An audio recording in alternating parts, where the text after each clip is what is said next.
Okay, anybody want to say hi to Solveig? Hello, Solveig. We want to know how you're what? How was Culver's? I eat Culver's all the time. I live in Owatonna. Hi, Solveig, it's Sarah Savco, and I will miss you in choir. We'll be missed in choir. Emma would like to say. Hey, Solveig. Hey, Solveig, there's a soccer game on Friday because we're in the section finals, so you should go. You should go. And yes.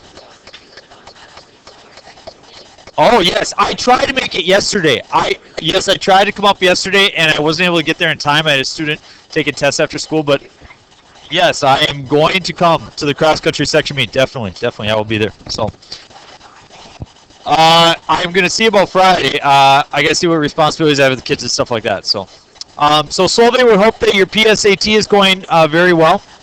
That's what you're taking right now. Shh. So if we can all come together, let's try to make good progress on this. You do have an assignment, so quicker we get through this, quicker you get to work. So I want to pick up with example 4 because that's where we left off yesterday. So let's just make sure we can see this all the way through.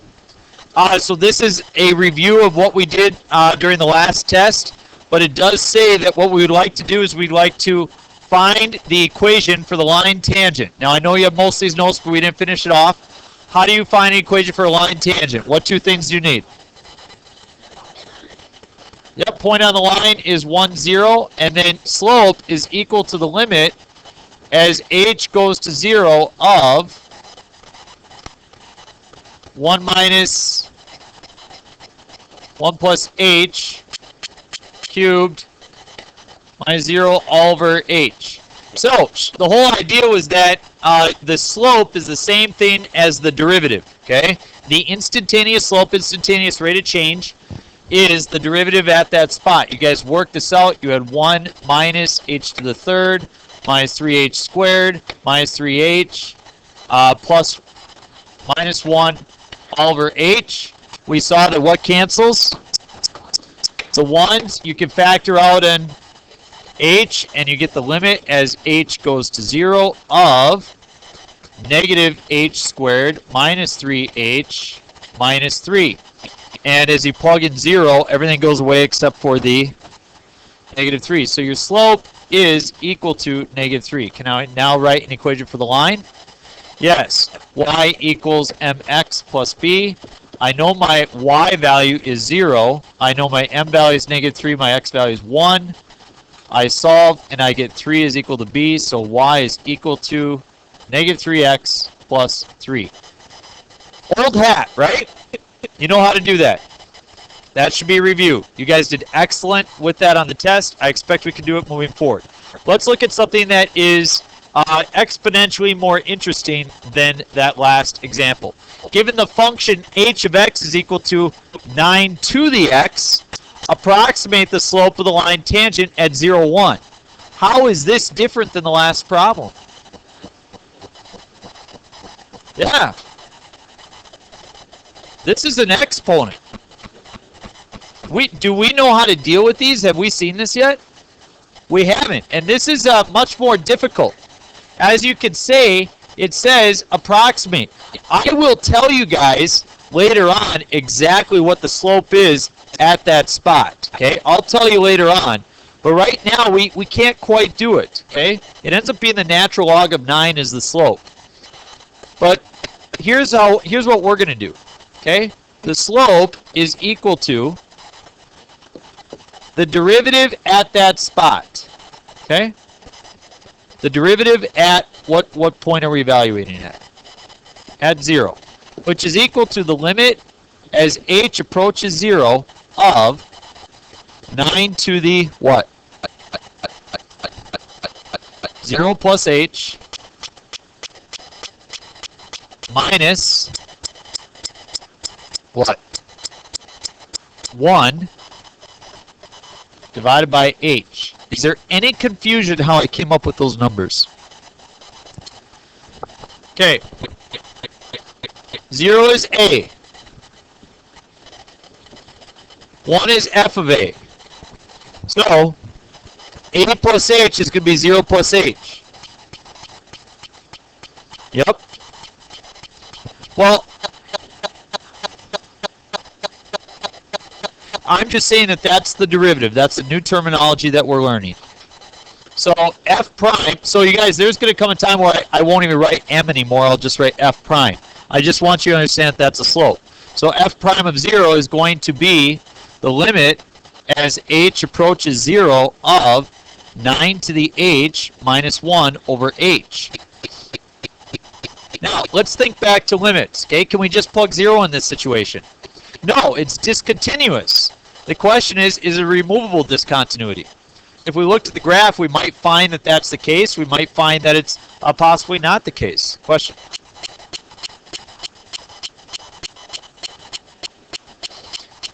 Exactly, 0 over 0, we still don't know. It's probably a removable discontinuity just like this. Let's say you had a x squared minus x over x. So if you plug in 0, it's 0 over 0. However, if you factor out an x, you get x minus 1, right? We don't know what 0 over 0 is. It could be, nope, it could be infinity, it could be 0, it could be 1. So we've got to take that in consideration. So here's what we're going to do, okay? If we cannot find the exact value, if we cannot find the tangent line, we will use the secant line.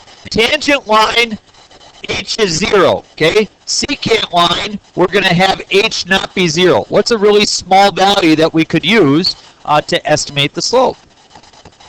Sure, let's use that, okay? So, we don't know what this is, but we can approximate it. We'll say that f prime of 0 is approximately equal to 9 to the, let's go 0.001 minus 1 divided by what? 0.001. So if we allow h to get close to 0, again, we're a secant line that's approaching that tangent line. That's what we're doing. And now we just take out our calculator and we see what that is. So if you find a situation like, well, I don't know if I can really remove that discontinuity, we'll just go like this. What's that?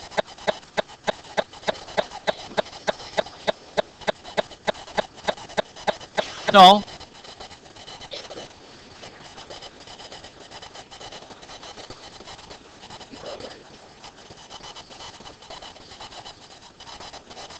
.1996. Sure.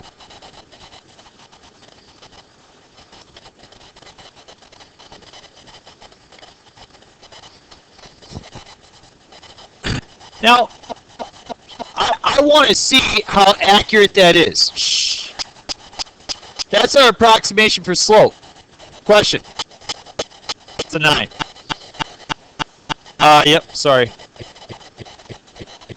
If I go back into my y equals and I go 9 to the x, and I go to my graph, have you guys ever seen that option before? Oh, sorry. Okay, so mode, you can go to full and see the entire graph, which is what I'll do here in a second. Or you could go to mode, and you could go all the way down to the bottom, and instead of full, you can see horizontal, and then it will show the graph up top, and you could do math below, like, now I could type in 98 or times 56. Because I forgot. I'm sorry. I'm sorry. Or you yes, you had a horrible pre-calc teacher. Not as bad as your Algebra 2 teacher, but almost.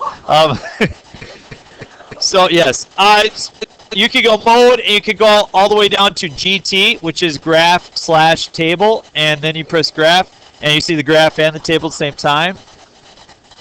Yeah, and the way that you, so if I go up and down, right now it's on the graph, okay? But if I press graph, it switches over to the table.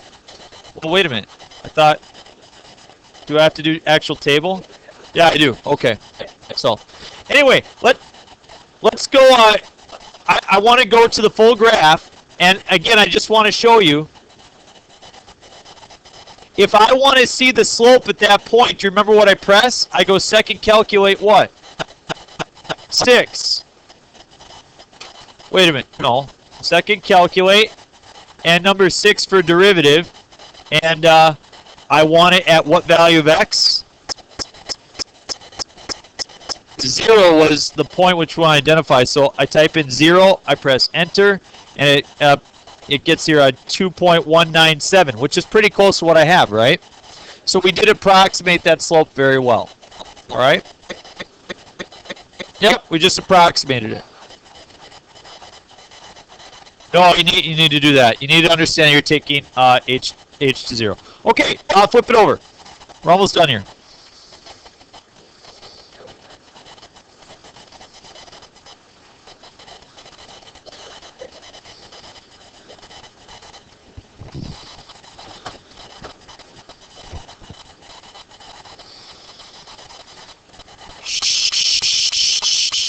Okay, this is new terminology, and this is definitely something you're going to have to know. They will assume that you know this for if you take calculus-based physics, or if you take Calc 2 or anything like that.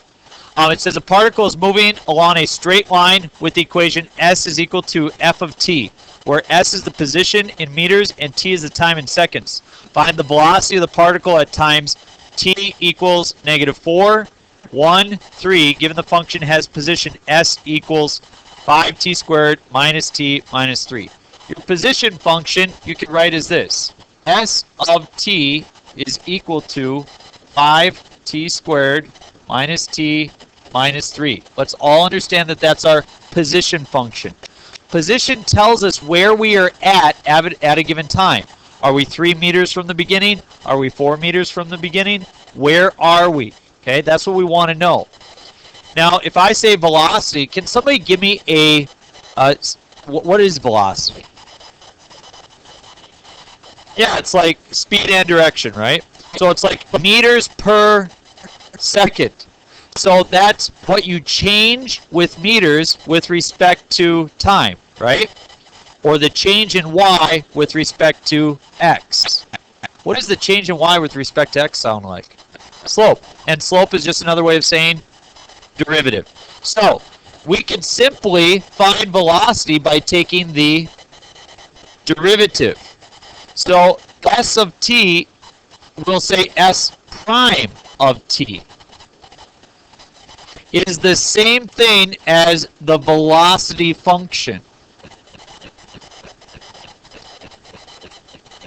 S prime of t is the same as the velocity function. We take the derivative. That will give us the instantaneous rate of change at any given point. So the way that I do this is I set it up. Okay?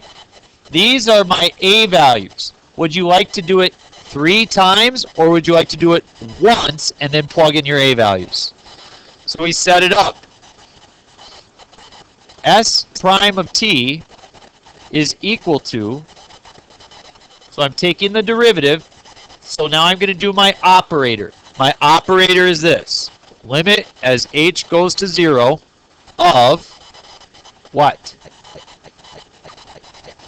5 times a plus h squared minus a plus h minus 3 minus f of a. What is f of a? 5a squared minus a minus 3. 5a squared minus a minus 3. And that's all over .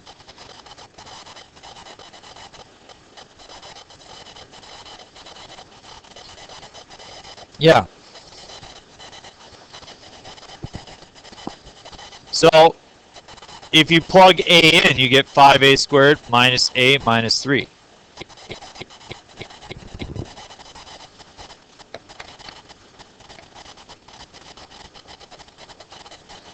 Okay, we've done this before, but I'm just going to show you right here. So the f of a plus h, that's this spot right here, right? Well, f of a is whatever I get when I plug in a. Now, you guys are used to seeing just a number, but we're not plugging in just a number because we're going to do it 3 times. So instead we just plug in a, and we get this whole expression. So that's what's happening. So let's get an expression out of this.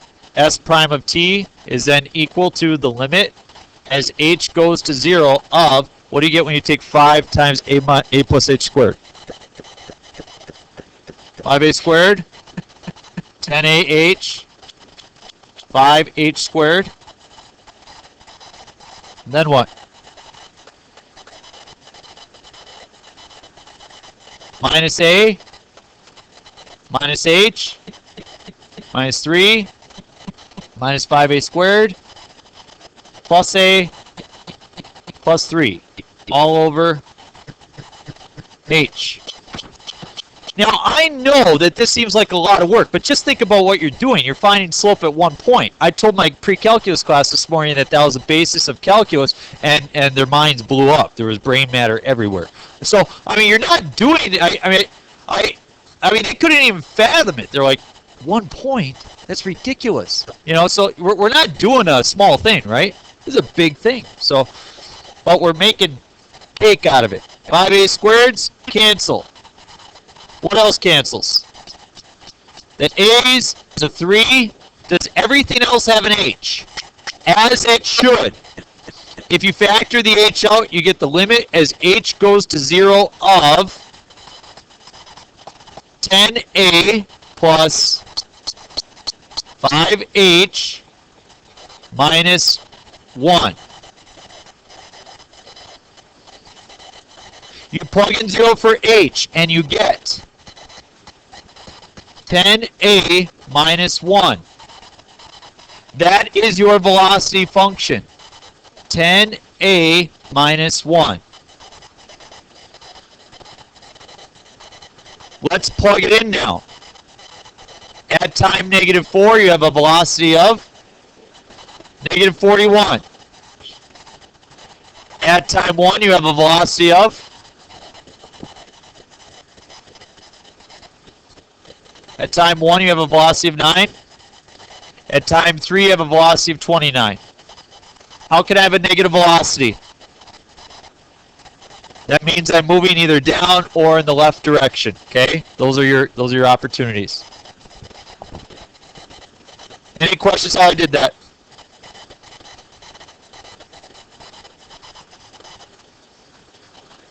Okay, last example. This one's quick.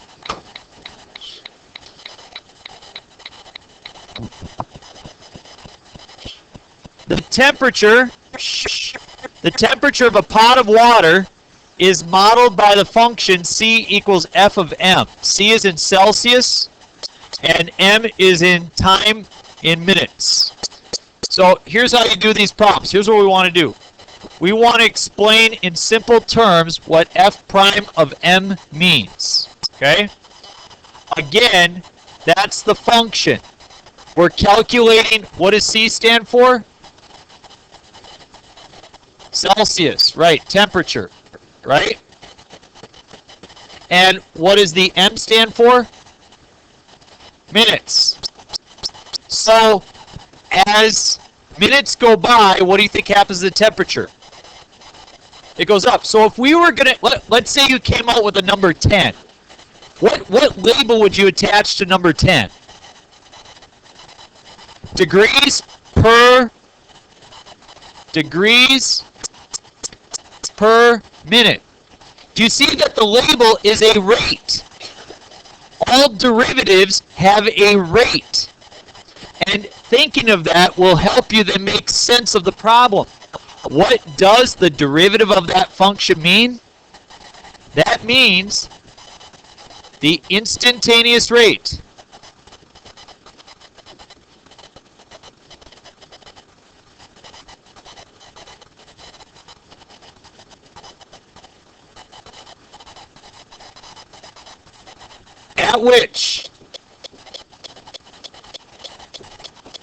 at which the what? The what is changing? The temperature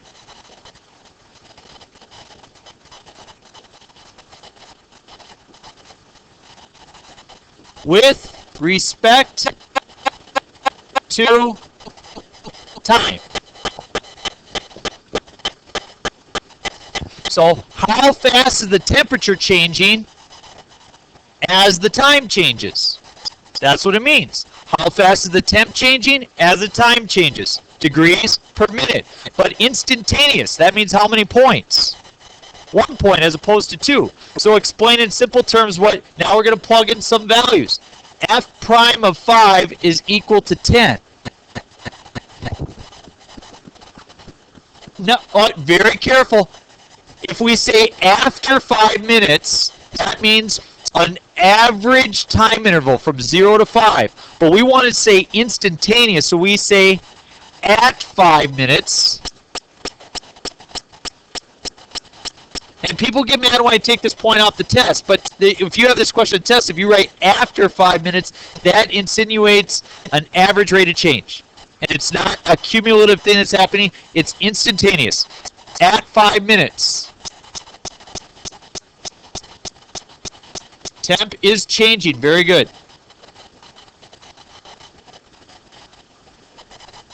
(10 degrees Celsius per minute.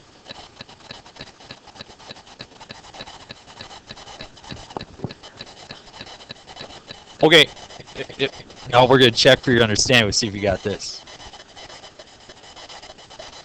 If it's changing 10 degrees per minute at that spot, then it has to have increased at least 50 degrees. Why?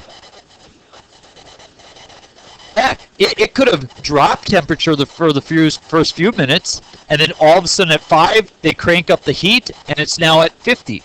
Or it's now at 10 degrees per minute. We don't know anything about the previous stuff that's happening. We don't know about the temperature it started at. All we know is that at that spot, it's increasing. So let's change situations. Let's say this was a stock market. And at time 5, at day 5, your stock was increasing 10 shares an hour. Is it a good time to buy? Yeah, you better buy right now. We don't know what happened before that. You might want to know a little bit about what happened before that, but so again, it's that instantaneous thing that's happening right at that spot, okay? And that's what you want to know. All right? Okay, I have your assignment.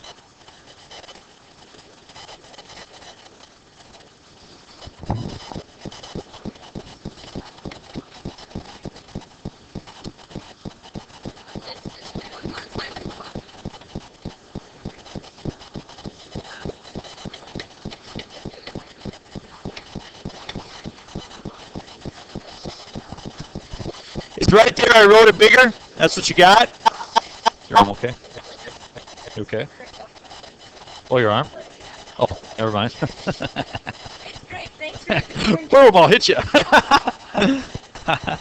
I hit him in the arm. Okay. So that you missed an amazing class today. It was unbelievable. Oh, sorry.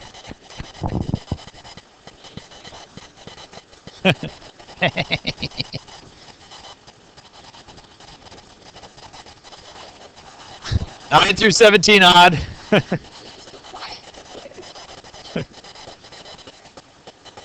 Yeah. Yeah, take that, people. Stop getting all of your assignments. Alright, so I expect you guys to give that some work. Please do not let this sit, you procrastinators, over the weekend.